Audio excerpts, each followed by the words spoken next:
Hubungan antara Iran dan Israel adalah contoh klasik dari konflik yang dibentuk oleh sejarah, kekuasaan, dan pergeseran ideologi.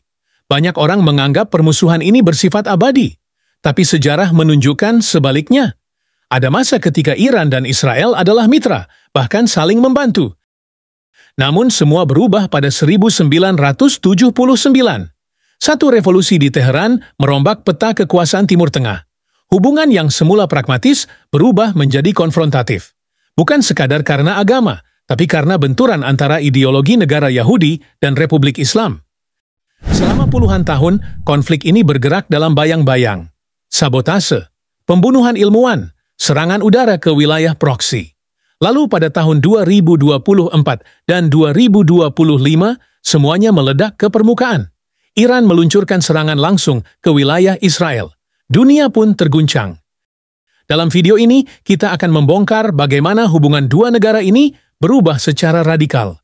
Siapa yang bermain, siapa yang diuntungkan, dan apa dampaknya bagi kawasan, termasuk bagi Indonesia. Ketika Israel berdiri tahun 1948,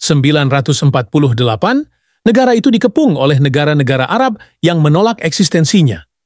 Iran, di sisi lain, adalah negara mayoritas Muslim, tetapi dipimpin oleh Shah Muhammad Reza Pahlavi, seorang monarki sekuler yang pro-Barat. Di balik layar, Iran adalah salah satu negara Muslim pertama yang secara de facto mengakui Israel. Meski tidak membuka hubungan diplomatik penuh, kerjasama ekonomi dan militer berjalan aktif. Iran menjual minyak ke Israel. Israel membantu pelatihan intelijen untuk Safak, dinas rahasia Iran.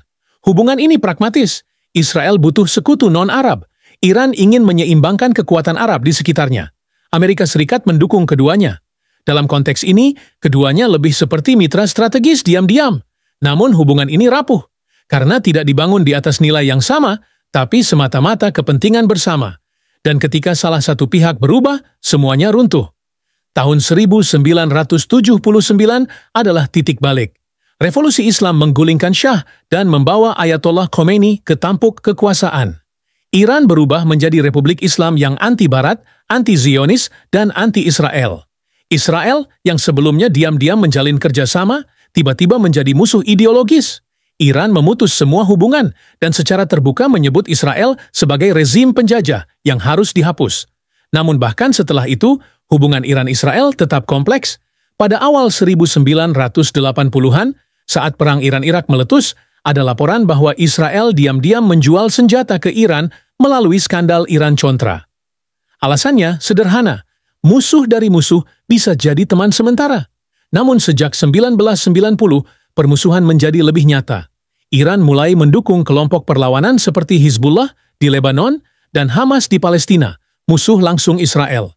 Dari sinilah perang proksi dimulai. Memasuki abad ke-21, Iran fokus membangun kemampuan nuklir. Israel menganggap ini ancaman eksistensial. Sementara Iran bersikeras bahwa program nuklirnya untuk kepentingan sipil, Israel dan negara-negara Barat menuduhnya sedang mempersiapkan senjata pemusnah massal. Yang terjadi berikutnya adalah perang diam-diam. Ilmuwan nuklir Iran dibunuh satu persatu. Fasilitas nuklir disabotase. Dunia tahu, tapi tidak ada negara yang mengaku bertanggung jawab.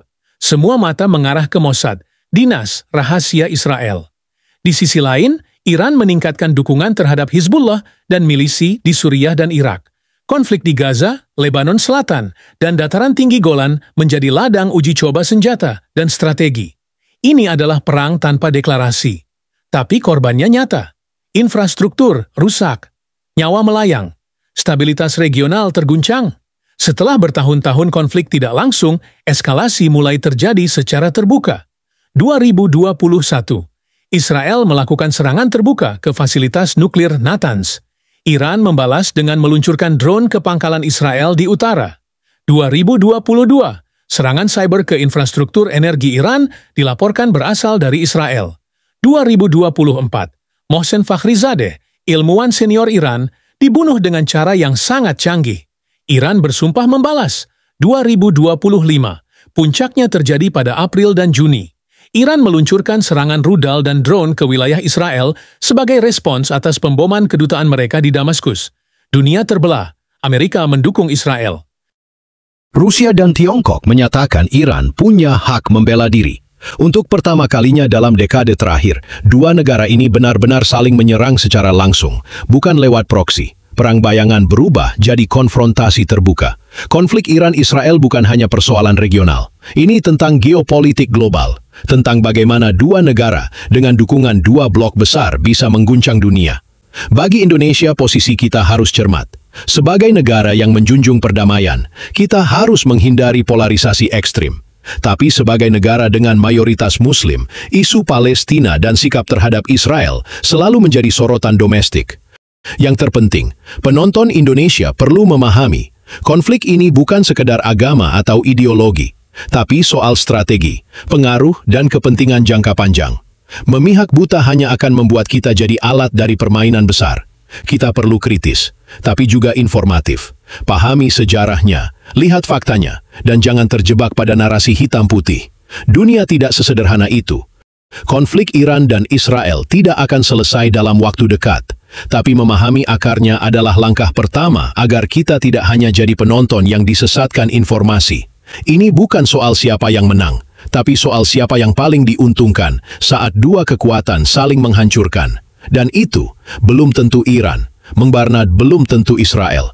Bisa saja pihak ketiga yang selama ini tampak netral. Tapi